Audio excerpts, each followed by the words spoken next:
بسم اللہ الرحمن الرحیم۔ السلام علیکم ناظرین، میرا نام عبداللہ ہے، آپ دیکھ رہے ہیں انفارمیشن کے سے ہمارا یوٹیوب چینل۔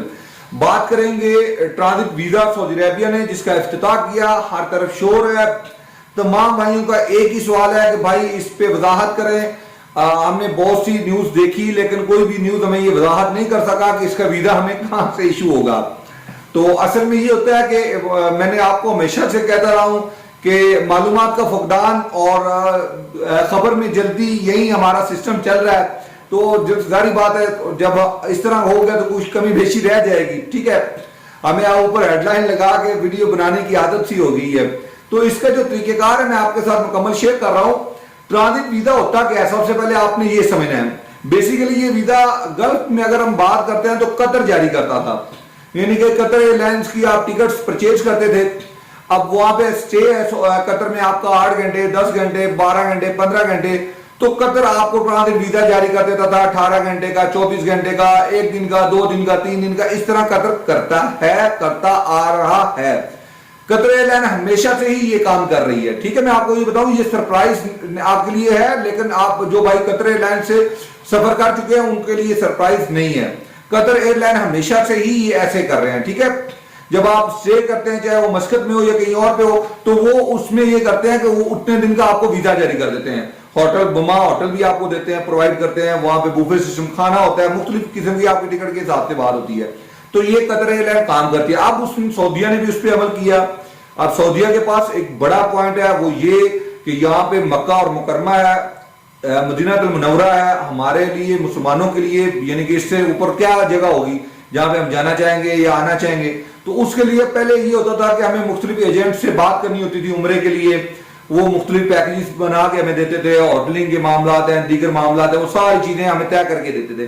اب اس میں ہمیں بڑی آسانی ہو گئی ہے، چاہے ہمیں سعودی عربیہ پورا گھومنا ہو یا جو بھی کرنا ہو، اس میں انہوں نے کسی قسم کی کوئی قید نہیں رکھی، کوئی ایئرپورٹ کی شرط نہیں رکھی۔ جسٹ ایک شرط ہے، ایک کنڈیشن ہے کہ آپ کے پاس سعودی عربیہ سعودی ایئر لائن کی ریٹرن ٹکٹ ہو 4 ڈیز کے وجہ سے، ٹھیک ہے۔ یعنی 4 ڈیز انکلوڈ ہے اس میں، 4 ڈیز کے اندر ہی، یعنی کہ اگر آپ ابھی اترتے ہیں تو اس سے آپ کے سٹارٹ کر لیں، ٹھیک ہے جی۔ تو یہ 4 ڈیز کے اندر ہی آپ نے سعودی عربیہ کو چھوڑنا ہے۔ اس طرح کی اگر آپ کے پاس ٹکٹ آپ پرچیز کرتے ہیں، چاہے وہ سعودی ایئر لائن کی ہے چاہے وہ فلائی ناس کی ہے، اگر ان دونوں ٹکٹس میں آپ کوئی ٹکٹ پرچیز کر لیتے ہیں تو اس کے بعد آپ جیسے ہی ایئرپورٹ پہ ارائیول، کسی بھی ایئرپورٹ پہ سعودی عربیہ میں ارائیول کرتے ہیں تو وہاں پہ آپ کو ٹرانزٹ ویزا جاری کر دیا جائے گا 4 ڈیز کا، ٹھیک ہے جی۔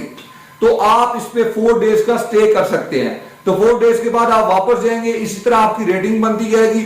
پھر بعد میں آپ کو اس میں شاید ہو سکتا ہے کہ اس سے بھی وہ اس کو 90 ڈیز تک لے جائیں یا 60 ڈیز ویزا فری کر دیں، کچھ بھی ایون کرے، وہ تو بعد کی امینڈمنٹ ہے۔